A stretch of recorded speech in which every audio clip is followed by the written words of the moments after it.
President Trump, while facing nearly 100 criminal charges, is doing what he's known best for, posting in shock jock style online about what's happening in Washington, this time ahead of next Saturday's deadline to keep the federal budget humming along.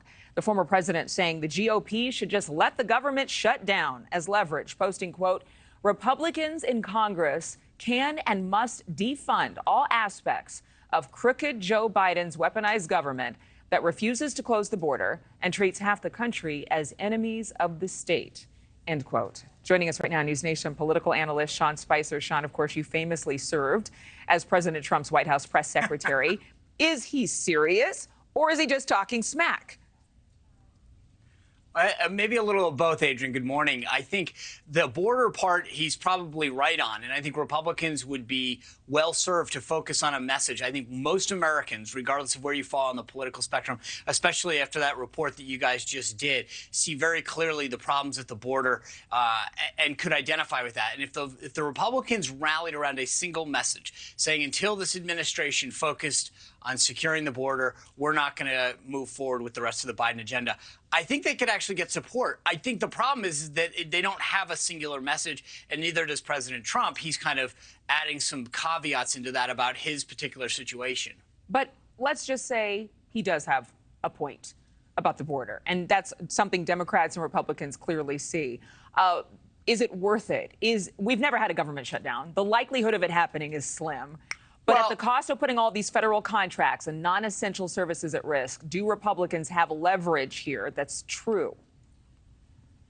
Well, with all due respect, we've had several shutdowns. I've been part of them myself. I mean, President Trump shut the government down. My first few years on Capitol Hill in the 90s, we had an epic shutdown during Newt Gingrich's time as Speaker of the House. So we have been through them. But I would argue that at some point, Republicans have to be willing to fight for something. The power of the purse comes via the Constitution to the House of Representatives first and foremost. And I think Republicans need to show that they're willing to use that power of the purse to get policy concessions in the best interest of the United States, our security, our prosperity. And so, you know, we've got to be careful how far we go. I would like to see them make sure that the Department of Defense, the Department of Homeland Security, and other essential services are funded.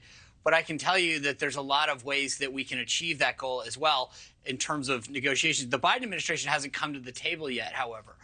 So we've got a few days left before we get to that. I would rather not see a government shutdown, to be clear on this. But Republicans need to speak with one voice in terms of what they want. But and you make a very good point. The shutdowns have happened, but at the same time, because of continuing resolutions, you know, the 16-day shutdown in 2013, we didn't see the world stop. And the DOJ has said in the past that a shutdown would not interrupt criminal proceedings, among other things. But there are some House Republicans that actually are talking about amendments to eliminate the funding for special counsel Jack Smith.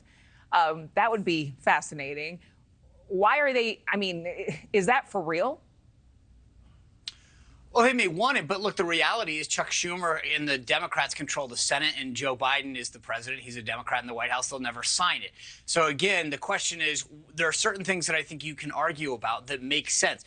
Securing the border is one of those that crosses and transcends party lines and ideology. I think that's worth fighting for. But if you're going to fight for things that you know in the end aren't even a starter, like they're not going to negotiate with you on Jack Smith. It's a non-starter for Chuck Smith and the Democrats in the Senate. Obviously, President Biden's not going to sign that. So I would fight on the areas where we can make significant change and progress and that most Americans would be with you on. Let me ask you one question about the election, because I love to know what's going on in your mind right now. Okay, so the former president, he's skipping the next Republican debate like he did with the first one. In terms of the strategy, in terms of, you know, let me just continue on with my life because I don't need y'all, I'm the front runner. Do you see a dark horse appearing at any point between now and next year?